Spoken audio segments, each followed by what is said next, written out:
Olá, meus amiguinhos! Meu Deus do céu! Olha, depois do que aconteceu na Vila Belmiro, isso que nós vamos comentar aqui é até um pouco previsível, não acham?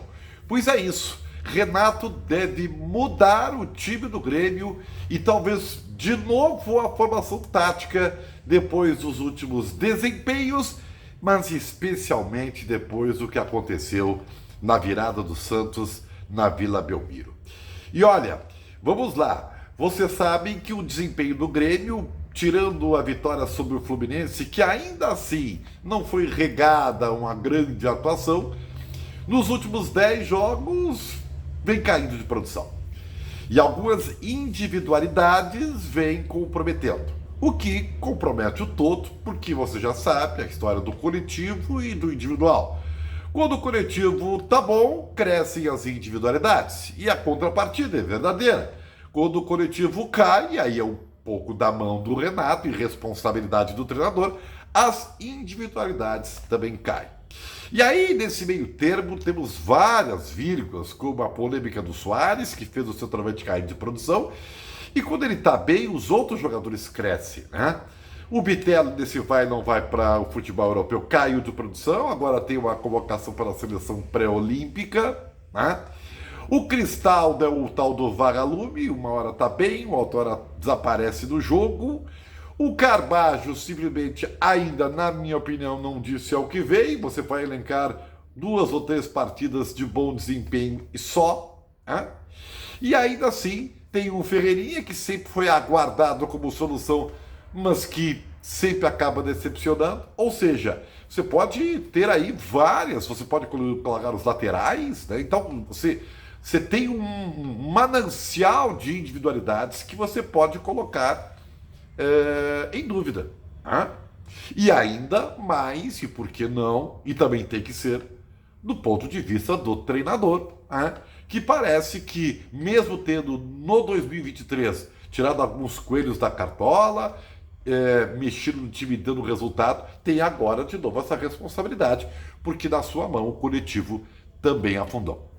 É isso? Ó, hoje tem rock bola. Olha que legal isso aqui. In Excess, banda de rock australiano, que até no início foi considerado meio new wave, alguma coisa assim, né? Foi o precursor daquelas bandas que vieram depois lá daquele continente, como Men at Work, Oingo Bongo, Midnight Oil. Lembram? Bons tempos, né? Michael Hutchen era o comandante dessa grande banda que fez sucesso mundial. Nós falamos daqui a pouco. Olha aqui, ó. Vamos começar. Tem 2 jogadores que, na minha opinião, já perdem o lugar no time no jogo contra o Cruzeiro no próximo final de semana. Carbajo, não só pelo fato de que não vem desempenhando, mas também porque volta o Vila Sante. E a dupla de volante será Vila Sante e PP. Então, me parece até uma obviedade isso aí. Ferreirinha, que é um jogador que oscila muito, né? Ele tanto tenta, porque ele é muito individualista, que às vezes alguma jogada ele consegue, algum gol ele consegue, mas no mais ele não é um cara coletivo. Ele não joga pro time, ele joga para ele. Né? Talvez pelo que tenha acontecido no segundo gol, pela bobeira, o vacilo, e pela ira da torcida, também tem isso, né? É capaz de ser sacado do time e o garoto Berçosi ganhar uma oportunidade. Mas eu nem sei se vai ser um extremo. Porque talvez o Cristaldo, que é outro jogador que não vem agradando, ele ainda, eu acho que com o Soares no time, e o Soares volta contra o Cruzeiro, ele cresce de produção. Então talvez o Cristaldo permaneça. Mas o Bitelo, talvez com o Soares, cresça de produção. Né? Então vamos lá. Mas eu não sei se o Renato não pode voltar com o esquema de 3 zagueiros. E aí tem um detalhezinho que talvez a gente possa colocar como ponto de interrogação. Afinal de contas, o Jeromel vai jogar ou não vai jogar em 2023? Porque se o Jeromel está pronto, apenas aguardando o melhor momento, ele só vai voltar, na minha opinião, no esquema com 3 zagueiros. E se o Renato decidir voltar com o esquema de 3 zagueiros por causa da sua vulnerabilidade defensiva, é a oportunidade para o Jeromel retornar. E aí com o Jeromel, Kahneman e Bruno Alves, bom, a zaga do Grêmio estaria bem postada, com 2 volantes, PP e Vila Sante, só que aí teria que mudar e muito do meio para frente, né? Aí tu teria Bitelo e Cristaldo com o Soares. Como é que seria isso aí? Eu acho que para jogar assim, tu tem que ter laterais muito agudos. Em primeiro lugar, João Pedro na vaga do Fábio. O Renato tem que parar com esse carimbo que ele tem do Fábio e a sua titularidade. É um jogador que tem imensa dificuldade de marcação. Vocês viram o que aconteceu, né? Contra o Fluminense e contra o Santos, né? Onde o Mendonça fez o que quis. E eu testaria, e até aproveitando que o Reinaldo foi expulso, o Cuiabá, né? Que é um jogador que tem uma volúpia, uma força, né? Especialmente para atacar, para colocar no time algo que talvez eu perdesse sem extremas muito, vamos dizer assim, extremas na essência da palavra, né? Que faz o X1 no 1 contra 1. Ferreirinha está em má fase, o Berçotti talvez não esteja pronto, o Iturbe está treinando mal, pelo que me dizem. Então, fazer o quê? Já que não tem, volta ao que era antes, sem extremas. E eu acho que é isso que vai acontecer. O pessoal buzinando aí.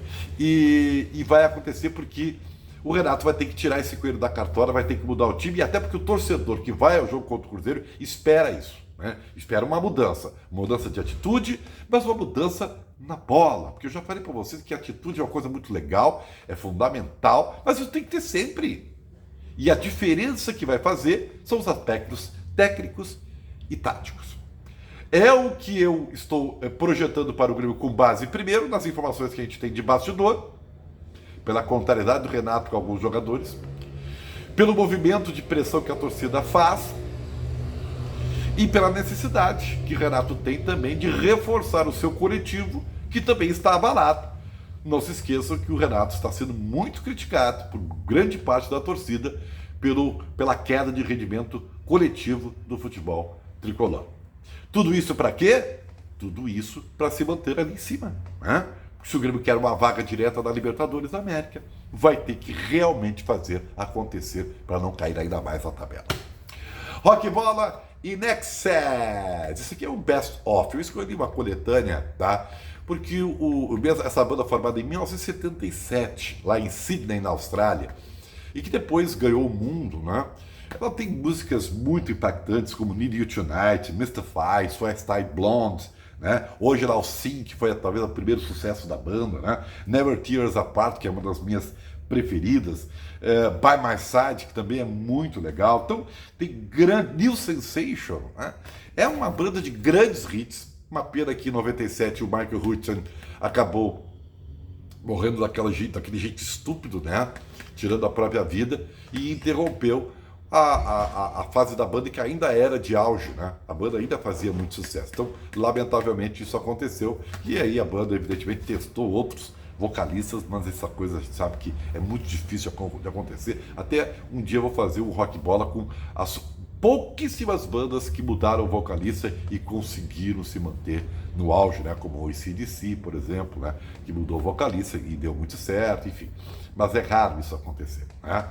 Então, é a minha sugestão In Excess. Se você não sabe, não conhece, procure lá. Você vai gostar. Tamo junto, galera! Mais um post do Ribeirinho aqui, sério. Tamo junto.